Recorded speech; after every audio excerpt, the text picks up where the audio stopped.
with 6 News at 6. A Michigan court has placed the state's 1931 abortion law on hold.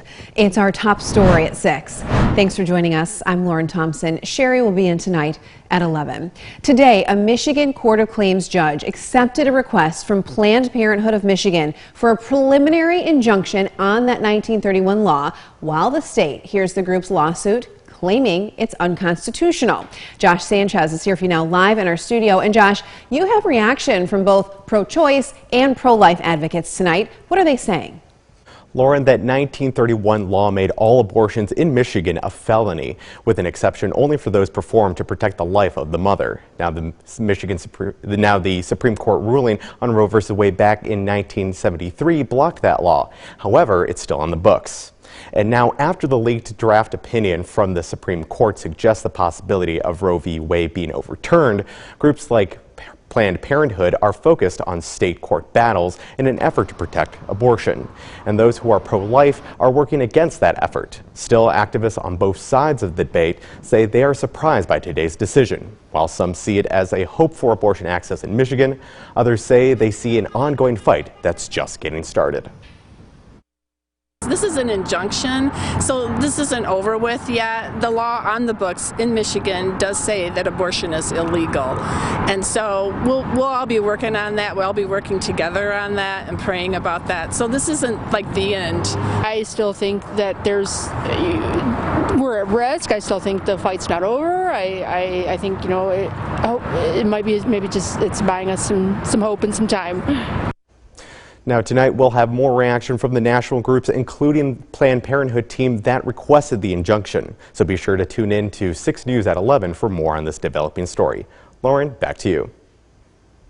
Thank you for that, Josh. Governor Gretchen Whitmer put out a statement today celebrating the judge's decision to temporarily halt that 1931 abortion ban. While she says this provides some short-term certainty on the matter, she still wants the state Supreme Court to weigh in on whether the Michigan Constitution protects access to abortion in the long run. Well, stay with 6 News. The abortion debate is developing quickly across the country. We'll keep you updated here on air, online at WLNS.com, and through our 6 News app. A man accused of shooting at officers during a police chase has been convicted on more than a dozen charges. 29-year-old Michael Hyde was found guilty today on charges including assault with intent to murder, assault with intent to do great bodily harm, fleeing from a police officer, shooting out of a car, and several weapons offenses. Now, they stem from a chase on April 25th that took place along I-69 in Eaton Rapids. Chase then continued on foot when Hyde ran into mechanical trouble, but he was eventually caught and arrested. A Lansing man was arrested on child pornography charges. The State Police Internet Crimes Against Children Task Force says it started investigating 27-year-old Ruben Guillen-Cortez Jr. when they learned he was viewing child pornography online. He was arrested and charged with aggravated possession of child sexually abusive material and using a computer to commit a crime. The State Police Computer Crimes Unit once again is urging all parents to talk to your children about how to stay safe online. Investigators say the mass shooting in Buffalo, New York over the weekend was racially motivated. The shooter posted a manifesto laying out his plan to attack black people before that shooting ever happened. Today, 6 News reporter Darylyn Horn spoke with an expert in scientific racism and far-right groups to help us understand this issue. She's here for you now. Darylyn, what did you learn today? Lauren, this is a huge problem in our country. We just had a mass shooting in our state back in November. And this year, there have been 201 mass shootings in America, according to GunViolenceArchive.com. A Michigan State expert tells me this weekend shooting in Buffalo goes deeper than just displaced anger. Just 19 weeks into the year, America has seen dozens of mass shootings, including the racially motivated attack in Buffalo. John Jackson teaches political science at MSU. He says scientific racism can influence people like 18-year-old Peyton Gendron, who posted a manifesto right before he shot and killed 10 people. He cited the Great Replacement theory. That white people will soon be a minority, and this is an invasion from the racial other and has to be stopped. That's a very, very old argument. It goes back to the 19th century. This manifesto laid out specific plans to attack blacks because Gendron thought the white race would be wiped out. He is choosing to dress up his views in the language of science, right? Which for most people think, well, that's rationality, that's truth, that's facts. What appears to be rational thought behind what he's doing. Unfortunately, the lives of those 10 people were taken, and Jackson says the shooter was motivated from far-right groups. One thing a white supremacist or a white nationalist will say is we have to wake up the white race to fight back, which means violence is okay, and in wars people get killed. Many still have questions like, do these shooters ever think about the consequences? Absolutely, they think about the consequences of it all. So some of them don't expect to survive. Some of them just expect they will be killed in this process, even if they have to kill themselves. Jackson says in New Zealand, 2 mass shootings took place in 2019. But since then... And it hasn't happened since in New Zealand because it's so hard to get a gun there. And it's so easy to get a gun here. So what can we do as individuals? Well, Jackson says we need to continue to have more conversations around race and eradicate the stigma around anti-black racism in our country. Back to you. Thank you, Darylyn. Nurse practitioners gathered on the steps of the state capitol today to call on lawmakers to expand their responsibilities. A bipartisan bill in the state Senate would allow those nurse practitioners to perform a wider range of duties. The goal is to increase medical services in areas where healthcare might be lacking, like rural communities. We would also be able to serve some of the underserved and underinsured areas in the urban and metro areas, especially in the inner city of Detroit, here in Lansing, where people don't really have a lot of insurance. Nurse practitioners are more likely to provide that type of care. Well, the bill to expand nurse practitioner services was sent to the State Senate Committee on Health Policy and Human Services back in October. There's been no progress on it since. If you're experiencing long-term effects from COVID-19, you're not alone. New research from the Office of National Statistics shows the number of people suffering for 3 or more months after getting the virus is up more than 15% from last year. 6 News reporter Luke Snyder is here for you now with the story of one woman's long battle from the ICU back to a normal life. It's hard to breathe and talk, breathe and walk, breathe and eat.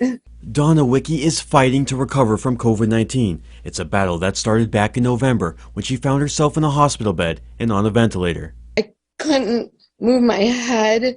I had no feeling in my right hand. I had to have a feeding tube for a while, of course, because I couldn't swallow. It's a journey that's lasted months. Doctors say 1 in 3 people will experience some form of long-term COVID. It's really predominantly fatigue, some ongoing shortness of breath, some chest pain or chest tightness discomforts, and a cough that tends to be persistent. For others like Amy Andrus, it's been less severe. She got COVID-19 back in December, but today she's still feeling the effects in her senses. I had a pretty mild case. It was just basically like a cold. But about 2 days into it, I lost my taste and then I lost my smell, and I have yet to get those back. Doctors say one major problem is how many different parts of the body the virus affects. The more inflammation you have when you first get COVID, you're more likely to have the imbalance of the immune system that persists for a long time. And how long, we don't know. Experts say right now there is no one-size-fits-all treatment plan, no magic pill. For Wicki, she's been going to physical therapy and relying on her support system. I have an awesome one between my neighborhood and my church family and my regular family. It's helping keep her spirits up. My little goal every day is just to accomplish what I can and not get discouraged for what I can't do. Here for you in Lansing, Luke Snyder, 6 News.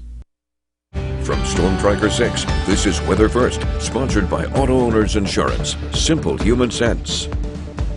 Rainfall is set to return to the area along with some chilly temperatures for tomorrow. Take a look at the 5-day rainfall outlook. Some areas could see over 1 inch of rain. And of course, that's combining multiple events. The first of those is going to come late tonight into Wednesday. Good chance of rainfall. Then on Friday into Friday night and Saturday, we have another chance for showers and thunderstorms, and that'll be the bulk of the rainfall. I think Sunday, 10% chance at worst. We're probably done with rain by that point. As we look at the satellite and radar, radar. There's the showers and thunderstorms off to our west. No threat of severe weather for today, and really none tomorrow as well. There'll be some rain around the area. Worst case would be you hear a rumble of thunder, but again, nothing too organized as far as storms go. As we move into Thursday, the severe weather threat really gets organized to our west as a cold front begins to move in. And then on Friday, depending on how quick that front moves into the area, there will be some ingredients present we'll have to keep an eye on for some strong to perhaps severe thunderstorms. So we look at Precision Cast. Take you through tomorrow morning as you are heading out. Do not forget your rain gear. You're going to need it tomorrow. It'll start out more like scattered rain showers and then become more widespread through the mid-morning hours. And then by around 5 or 6 o'clock, it'll start to shift a little further east. Low pressure passes to our east by Thursday morning. We should see quiet weather. Models do have a leftover shower, a sprinkle worst case scenario. And I do think we get some sunshine on Thursday as temperatures rebound into the 70s as we await our cold front on Friday. Our Skyview network, what a beautiful evening. It sort of feels like more like mid-spring, 66 degrees currently. The dew points are low, so the humidity is very comfortable. Morning low in St. John's at 46 degrees. WLNS Cam, plenty of sunshine, high today 67. Morning low down to 46, and we saw a wind gust of 21 miles per hour. If you remember yesterday, we had wind gusts over 30, so a little less wind out there today. In Grand Ledge, a few clouds on the horizon, temperatures at 66 degrees. High today was 67. And here is the view in Jackson, mostly cloudy skies. Temperatures also at 66 after a morning low down to 48. Other numbers around the area, 64 in Howell, Mason 65, Charlotte 64, pretty comfortable and uniform temperatures. For tonight, we'll dip down into the mid-40s. The skies become cloudy and rain builds in by daybreak. Tomorrow, wet weather on the way, high temperatures as a result, quite cool, only near 60. Our normal high is close to 70. On the 6-day forecast, 77 on Thursday, chance for storms late Friday into Saturday. Those move out. Cool though Sunday and Monday before warmer weather returns late next week with a few storm chances perhaps next Friday. We're getting warm again. There's an 81 on there. Right. I mean, the averages continue to go up, but tomorrow's one of those little dips we get from time to time. Right, which will happen this time of year. Yes. Thanks, David. Well, after the break, we continue our series for Mental Health Awareness Month. We'll look at how a local athlete tackled his mental health issues. 6 News at 6. We'll be right back.